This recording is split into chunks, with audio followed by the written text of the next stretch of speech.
여기에 문정인 대통령 특보의 한미연합훈련 축소 그리고 한미 간의 전략무기 축소 발언이 워싱턴에 알려져서 일파만파 논란이 일었습니다. 어제 청와대에서 문정인 특보에게 심각한 경고의 메시지를 날리면서 이른바 선을 그었는데요. 오늘 문 특보의 해명이 소개됐습니다. 저희가 취재반 함께 보시죠.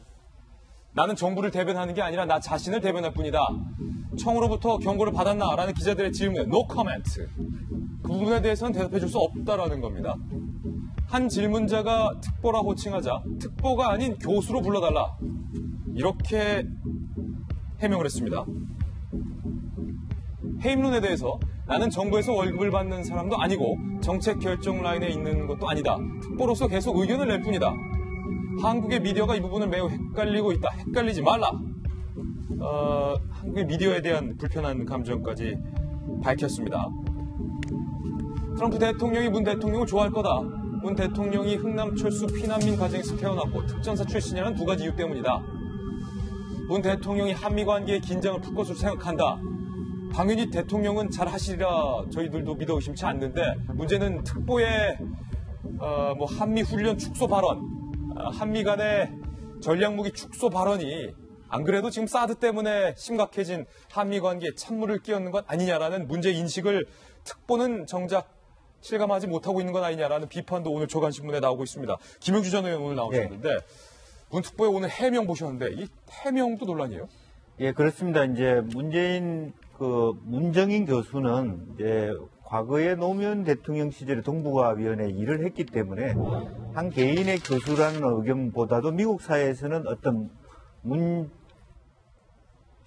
정부의 중요한 역할을 하는 멘토다라고 생각하기 때문에 본인이 선을 긋더라도 미국 정부에서는 그렇게 보지 않는다는 인식이죠. 그것을 좀 본인 스스로가 미리 그것을 감안해서 말씀을 했어야 될 부분이고, 그래서 아무리 본인이 나는 이건 개인 의견이라고 해도 일반인들로부터 또 혹은 미국의 정가에 있어서는 당연히 이것은 1년 몇 주 뒤에 올 말하자면 문재인 대통령의 말하자면 속셈일 수 있다 이렇게 볼 수 있기 때문에 이게 사실은 문재인 대통령께 상당한 짐이 될 수 있는 부분이 되는 거죠. 그래서 실제적으로 정말 박지원 대표께서 말씀하신 것처럼 그 내용의 어떤 의도라든지 깊이 있는 부분은 인정한다면 시점과 관점이 굉장히 잘못됐다 이렇게 보여질 수 있고, 내부적으로 보면 사실은 안보수석과 말하자면 청와대 내부에서 논의가 긴밀히 이루어지지 않는 상태에서 개인이 혼자 갔다라고 하는 것도 사실은 어떻게 보면 아마추어리즘이다라고 비판받을 수 있는, 결국에는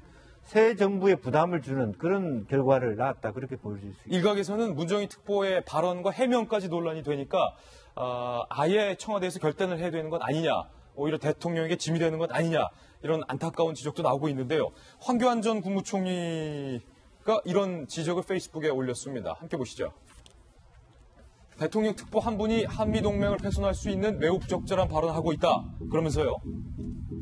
모두 신중하고 책임있게 행동해야 한다. 국가 안위와 국민의 생명을 지키는 외교 안보에는 실험이 있을 수 없다.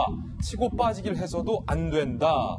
문정인 특보에 대해서 비판을 했습니다. 그리고 북한의 선전 매체인 우리 민족끼리도 불을 지폈습니다. 남조선 당국이 운운하고 있는 대환이 협력이니 하는 것들이 우리의 핵포기를 전제로 하고 있다. 궤변이고 앙탈질이다. 지금 활활 타는 장작에 부채질을 하고 있는데 북한이. 그러면서요. 조미 간의 문제인 핵 문제를 북남 사이에 해결해 보겠다고 하는 것은 부질없는 망상이며 스스로 제 손발을 묶어놓는 어리석은 짓이다. 정 의원님.